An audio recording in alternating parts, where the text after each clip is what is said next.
Bienvenue dans cette exploration des sources. Aujourd'hui, on se penche sur un document assez courant en entreprise en France, la note de service. On va s'appuyer sur un article de la Paix Facile pour essayer de bien comprendre ce que c'est quand on l'utilise et surtout ce que ça implique.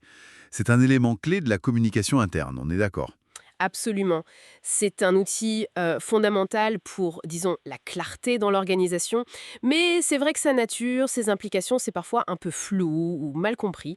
Il faut vraiment démêler le vrai du faux. Alors, commençons simple. Une note de service, c'est quoi au juste, si on devait la définir? Simplement, c'est un document interne, officiel.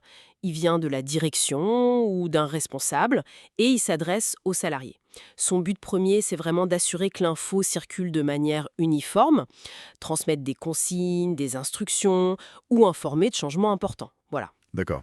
Et concrètement, on la voit apparaître quand? Dans quelle situation? L'article donne des exemples, je crois. Oui, tout à fait. Ça peut être pour annoncer un changement d'organisation, par exemple l'arrivée d'un nouveau chef de service, ou même la création d'un nouveau département. Ah oui, et aussi pour des choses qui touchent plus le quotidien, non? Les conditions de travail. Exactement, ça c'est très fréquent. Un changement d'horaire, par exemple, ou alors de nouvelles procédures, je sais pas, pour les notes de frais, ou des rappels sur les règles de sécurité. C'est crucial, ça. Bien sûr. Elle sert aussi à diffuser des infos sur des formations ou l'arrivée d'un nouveau logiciel. Ce qui est intéressant, c'est sa polyvalence. Ça va de la simple info pratique à la direction vraiment contraignante. L'article mentionne d'ailleurs différents types, suggestions, confirmations, demandes, et surtout la note d'information obligatoire. Et ça nous amène à la question. Celle qui revient tout le temps, j'imagine. Est-ce qu'on est obligé de signer une note de service? Ah, la fameuse question de la signature. Alors là, il faut être très clair, la réponse générale, qui s'appuie sur la jurisprudence, c'est non. Non. Non. La signature du salarié n'est pas une condition pour que la note soit valide. Ce qui compte, c'est la signature de celui qui l'émet, la direction, le manager. C'est ça qui officialise la chose.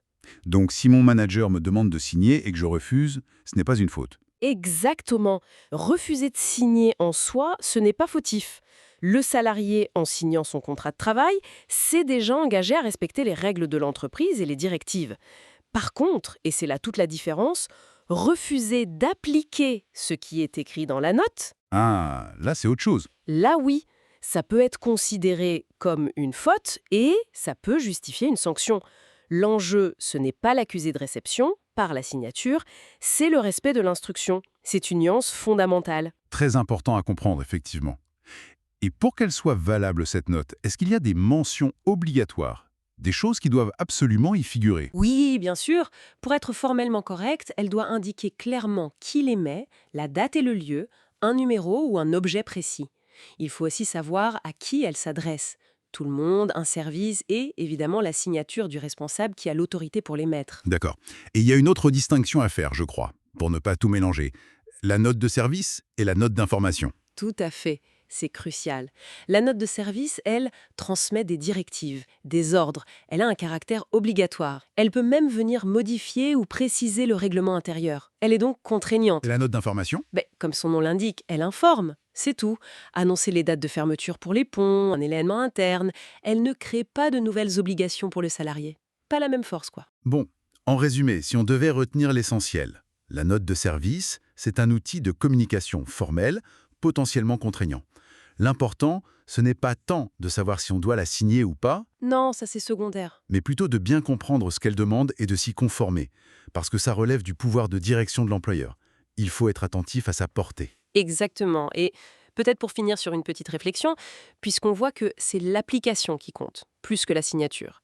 On peut se demander si la transparence sur les raisons de ces directives, le pourquoi derrière la note, ne serait pas finalement plus efficace pour obtenir l'adhésion et la bonne application par les salariés.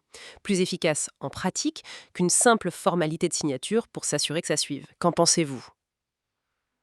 C'est une piste intéressante, non?